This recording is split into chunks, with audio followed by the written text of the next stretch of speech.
Hallelujah, good morning, सुप्रभात। जी हां, हर एक दिन को एक नए तौर पर अनुग्रहित करके प्रभु हमें देते हैं। प्रभु ने जो समय हमें दिया है, हर एक सेकंड को, हर एक घंटे को, हर एक दिन को हमें समझदारी से जीना है। यदि हम समझदारी से जिएं तो प्रभु के लिए बहुत कुछ करने पाएंगे, जीवन में कुशलता से आगे बढ़ने पाएंगे। उतना ही नहीं, कई बार हम कहते रहते हैं ना, टाइम नहीं है, टाइम नहीं है। इसके लिए आवश्यक है कि प्रभु ने जो समय हमें दिया है उसका हम सदुपयोग करें। अगर हम अपने दिनचर्या की शुरुआत प्रभु के वचनों के साथ करें, हमारे समय का सदुपयोग होगा और प्रभु हमें अपने ज्ञान से भरेंगे। छोटी प्रार्थना से मनन की शुरुआत करें। महापवित्र परमेश्वर, प्रभु हमें अपने दिन गिनने की समझ दें। समय का सदुपयोग करते हुए अपनी जिम्मेदारियों को पूरा करना हमें सिखाएं। कैसे, कब, किस काम को हमें करना है, प्रभु आप यह समझ हमें दें। इस समय को आशीषित करें, प्रार्थना यीशु के नाम से मांगते हैं, आमीन। प्रभु की महिमा हो। गुड फ्राइडे निकल चुका है, ईस्टर भी हो गया है, लेकिन भक्ति खत्म नहीं हुई। दरअसल हमारी भक्ति को अब और अधिक निखरना चाहिए। जी हां, यदि आपने वाकई प्रभु यीशु मसीह के प्रेम पर पिछले दिनों में मनन किया, वाकई में हमारे प्रभु पुनरुत्थित हैं, हमारे प्रभु जीवित हैं। यदि आपने यह समझा है तो यकीनन हमारे जीवनों में बदलाव नजर आएगा।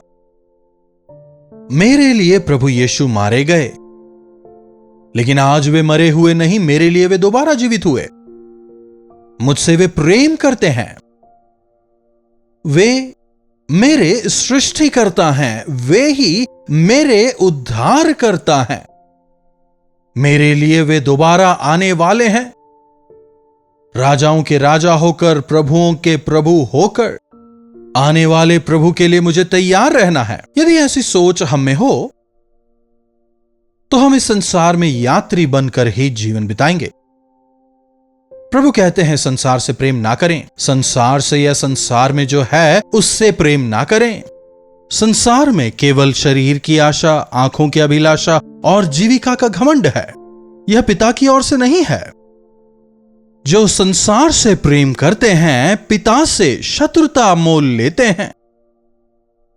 प्रभु के प्रेम को इतने समीप से जानने के बाद, प्रभु के प्रावधानों का व्यक्तिगत रूप से अनुभव करने के बाद, यदि हम उनसे प्रेम ना करें और संसार और सांसारिक चीजों पर ही अपने ध्यान को, अपनी आंखों को लगाए रखें, तो हम पर हाय। पुनरुत्थान के बाद में प्रभु यीशु मसीह पत्र से एक सवाल करते हैं। दृश्य समझिए, सब कुछ हो गया है। पतरस को अब समझ आ चुका है कि प्रभु यीशु जीवित हैं। प्रभु का दर्शन उसने पा लिया, लेकिन एकाएक वो कहता है कि मैं मछली पकड़ने जा रहा हूं। कुछ अन्य शिष्य भी कहते हैं, हम भी तुम्हारे साथ चलेंगे। समझ रहे हैं? इतनी लंबी चौड़ी बातें वो प्रभु यीशु मसीह से करता है। प्रभु, मेरा जीवन केवल आपके लिए है, मैं जीऊंगा आपके लिए ही, मैं आपके लिए मरूंगा भी, प्राण दे दूंगा। हम भी जब चर्च जाते हैं, प्रभु से बहुत कुछ कहते हैं, प्रभु मैं ये करूंगा, वो करूंगा। घर आकर अपना काम, प्रभु मुझे नौकरी जाना है, प्रभु मुझे ये करना है। अगर हम भी ऐसे हैं तो क्या हमारी भक्ति का कोई सार है? यदि कोई मेरा अनुकरण करना चाहे तो क्या केवल गुड फ्राइडे को क्रूस उठाकर मेरे पीछे आने को प्रभु कहते हैं? हर रोज हमें क्रूस उठाकर प्रभु के पीछे चलना है। पतरस मछली पकड़ने जाता है, रात भर मछली पकड़ता है, लेकिन एक भी मछली हाथ नहीं आती। आरंभ में जो घटना घटती है, प्रभु यीशु मसीह के पतरस को बुलाने के पहले जो होता है, वो आज दोबारा हो रहा है। रात भर हमने मेहनत की लेकिन हमें कुछ नहीं मिला। लेकिन जब प्रभु की बात मानकर जाल फेंकते हैं, बहुत सी मछलियां हाथ लगती हैं। कम से कम अभी याद आना चाहिए था ना? जी नहीं, मेहनत करता रहता है। पुनरुत्थित प्रभु यीशु गलील के समुद्र के किनारे पर खड़े होकर पूछते हैं, क्या तुम्हारे पास कुछ खाने को है? वे जवाब देते हैं लेकिन समझ नहीं पाते कि यह प्रभु हैं। जब हम यरूशलेम गए और गलील के समुद्र के किनारे उस स्थान पर खड़े हुए जहां स्वयं प्रभु यीशु मसीह चले थे, जहां प्रभु यीशु मसीह ने लोगों के बीच सेवा की थी, जब हम वहां जाकर खड़े हुए, आज भी प्रभु के सानिध्य का अनुभव हम कर सकते हैं। उस खूबसूरत गलील के समुद्र के किनारे प्रभु वहां पर खड़े होते हैं। देखिए वे अपने शिष्यों से कितना प्रेम करते हैं। मैं स्वर्ग में चला गया हूं कहकर वहीं बैठने वाले नहीं हैं हमारे प्रभु। जैसे प्रभु तुम्हारे बीच से उठाए गए वैसे ही वे दोबारा वापस आएंगे, वचन कहता है। लेकिन क्या उनकी आत्मा हमारे बीच नहीं? क्या उनका सानिध्य हमारे बीच नहीं?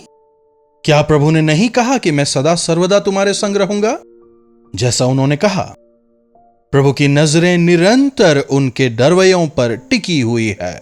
प्रभु हमारे साथ हैं।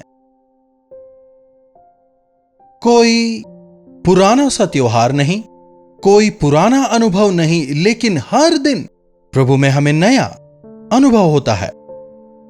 इसलिए हम इस कार्यक्रम को हर रोज आप तक लाते हैं। हर रोज प्रभु यीशु के वचनों को सुने। प्रभु हमसे सवाल करते हैं, आप जवाब दें। वे हमें सलाह दे रहे हैं, प्रभु की बात माने। प्रभु पतरस से पूछते हैं, पतरस क्या तू वाकई में मुझसे प्रेम करता है? क्या तू सबसे ज्यादा मुझसे प्रेम करता है? उससे पूछते हैं। पतरस जवाब देता है, हां प्रभु। दोबारा दूसरी बार, पतरस क्या तू मुझसे वास्तव में प्रेम करता है? जी हां प्रभु। तीसरी बार फिर से पूछते हैं, क्या तू वास्तव में मुझसे प्रेम करता है? पतरस दुखी होता है, उसे अच्छा नहीं लगता। क्या प्रभु आप बार बार मुझसे क्यों पूछ रहे हैं? आप तो जानते ही हैं ना, कहता है। बाद में आगे चलकर प्रभु को नहीं जानता, क्या नहीं कहता? 3 बार अपने मुंह से कहता है, प्रभु मैं आपसे प्रेम करता हूं। मैं प्रेम करता हूं जबान से कहना काफी नहीं। वास्तव में प्रभु से प्रेम करने वाले प्रभु की आज्ञा को मानते हैं। प्रभु से प्रेम करने वालों को प्रभु की इच्छा को करना है। पहली बार जब प्रभु पूछते हैं, पतरस उत्तर देता है, हां। प्रभु कहते हैं, मेरी भेड़ों को चरा। दूसरी बार जब प्रभु पूछते हैं, फिर से पतरस कहता है, हां मैं प्रेम करता हूं, मेरे भेड़ों की रखवाली कर, कहते हैं। फिर प्रभु तीसरी बार पूछते हैं, क्या तू वाकई में मुझसे प्रेम करता है? पतरस कहता है, आप जानते हैं। तब प्रभु क्या कहते हैं? तो मेरी भेड़ों को चरा, मेमनों को तू खिला। यदि प्रभु से प्रेम करता है तो कुछ जिम्मेदारी भी है। भेड़ों को चरा, भेड़ों की रखवाली कर, मेरी भेड़ों को खिला। मैं प्रभु से प्रेम करता हूं यदि आप कहते हैं, आपसे वे भेड़ों को चराने नहीं कहते, भेंट चढ़ाने को नहीं कहते, संस्कारिक परंपराओं को पालन करने नहीं कहते। यदि तुम मुझसे प्रेम करते हो तो मेरी आज्ञाओं को मानो, मेरी इच्छा को समझो, उसके अनुसार जीवन बिताओ। यदि तुम मुझसे प्रेम करते हो तो मेरा अनुकरण करो। यदि मुझसे प्रेम करते हो तो मेरी स्तुति करो। प्रभु का अनुभव अपने जीवन में इतना अधिक करने के बाद क्या आप वाकई में पूरे मन से, पूरे हृदय से प्रभु से प्रेम करते हैं? क्या बचा कुचा प्रेम प्रभु को देते हैं, या फिर पूर्ण हृदय से, पूर्ण मन से, पूर्ण विवेक से अपने परमेश्वर यहोवा से प्रेम करते हैं, तब हम अपने जीवन में प्रभु को पहला स्थान देने पाएंगे। प्रभु से प्रेम करें। जब हम पापी ही थे, प्रभु हमारे लिए क्रूस पर मारे गए। उन्होंने हमसे पहले प्रेम किया। ना केवल हमें प्रभु से प्रेम करना है, लेकिन वचन हमें सिखाता है कि अपने पड़ोसी से भी अपने समान प्रेम करो। प्रभु से प्रेम करने वाले ये नहीं कह सकते उससे कुछ बुरा हुआ तो मुझे क्या लेना देना। यदि आप प्रभु से प्रेम करेंगे तो मां बाप की इज्जत आप करेंगे, भाई बहनों से आप प्रेम करेंगे, अपने आस पड़ोस वालों से प्रेम करेंगे, अपने शत्रुओं तक से प्रेम करेंगे। ऐसा श्रेष्ठ प्रेम है प्रभु का प्रेम। यदि पुनरुत्थान की सामर्थ को हम पाएं, तो हम हमारे जीवनों में मानवीय मानसिकता से मुक्त होकर ईश्वरीय मानसिकता के साथ जीने पाएंगे। प्रभु यीशु मसीह का प्रेम सर्वश्रेष्ठ प्रेम है। उनसे प्रेम करने वालों के लिए तमाम चीज मिलकर भलाई ही को उत्पन्न करती है। प्रभु से कहें, प्रभु मैं आप ही से प्रेम करता हूं, इस संसार में मेरे लिए आपसे बढ़कर और कुछ भी नहीं। प्रभु के साथ एक वायदा करें, प्रभु मेरे जीवन में सबसे पहला स्थान केवल आपके लिए है। मेरे लिए जीवन देने वाले प्रभु के लिए ही मेरा पूरा जीवन समर्पित है। पौलुस यही कहता है, अब मैं नहीं बल्कि मसीह मुझ में जीवित हैं। मेरे लिए जान देने वाले मसीह के लिए मैं जीऊंगा। देखिएगा गलातियों की पत्री 2 अध्याय उसकी 20वीं आयत से, गलातियों की पत्री 2 अध्याय की 20वीं आयत से,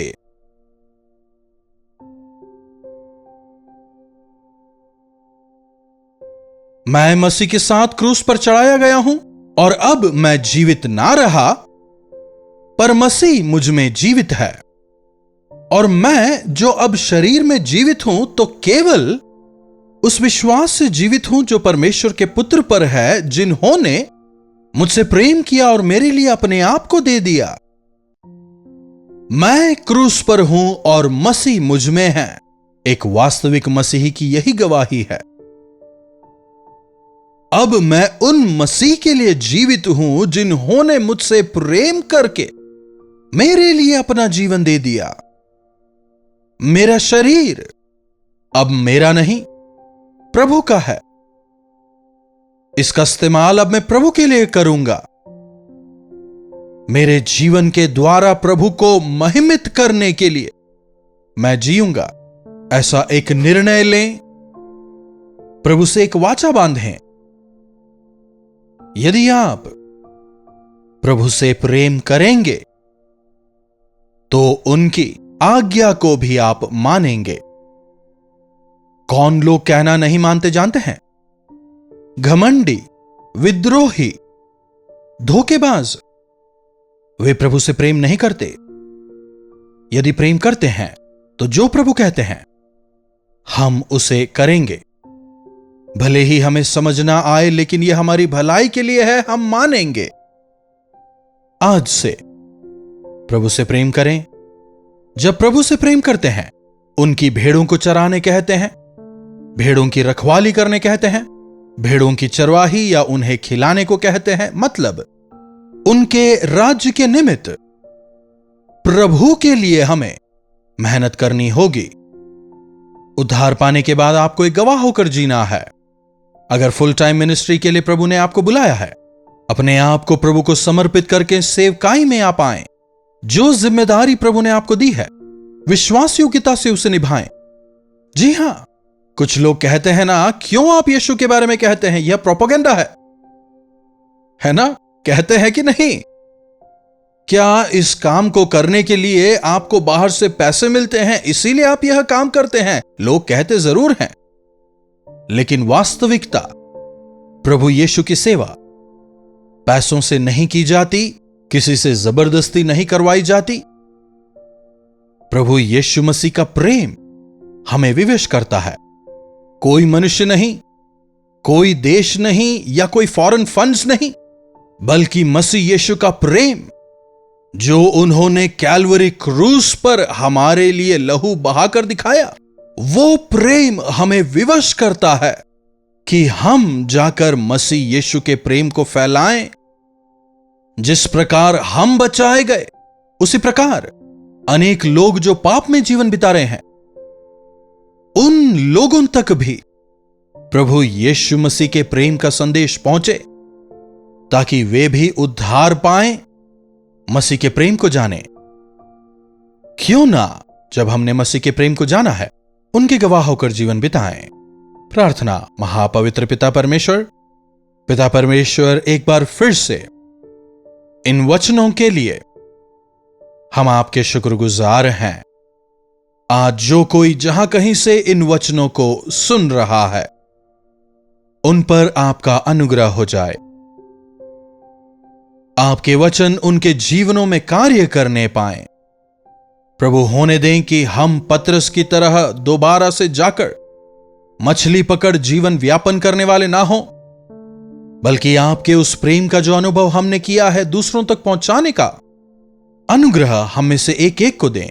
यीशु के नाम से प्रार्थना मांगते हैं, आमीन।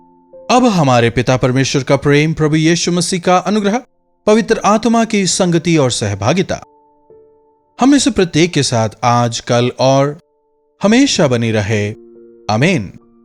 प्रभु की महिमा हो।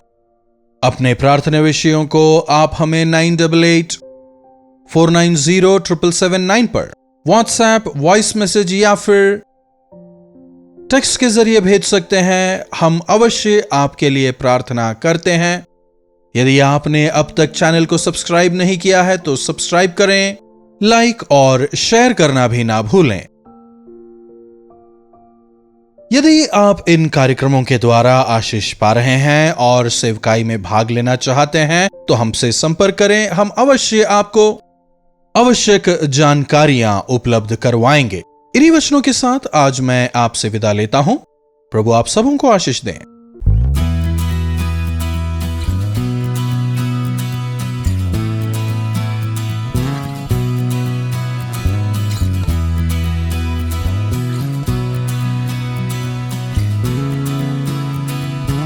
हालेलुया। मुंबई और उसके आसपास रहने वालों के लिए एक खुशखबरी। प्रभु की इच्छा रही तो मई 1 तारीख को एक बेहद खास गेट टुगेदर मीटिंग का आयोजन हम आप लोगों के लिए कर रहे हैं। शाम 6 बजे से लेकर रात 10 बजे तक होने वाले इस मीटिंग में आप जरूर भाग लें।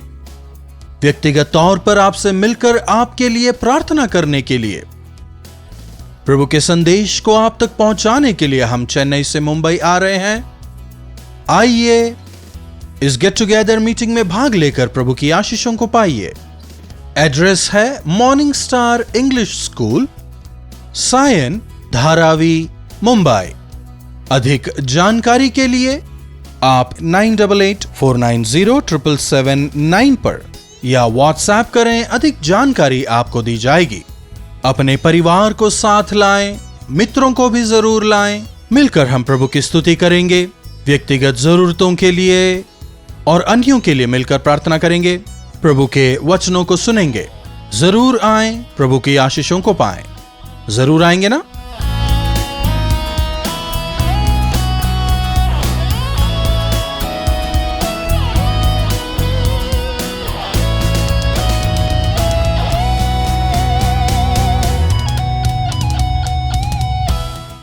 कल्वरी दर्शन, ये है प्रेम के दर्शन, यीशु प्रेम के दर्शन।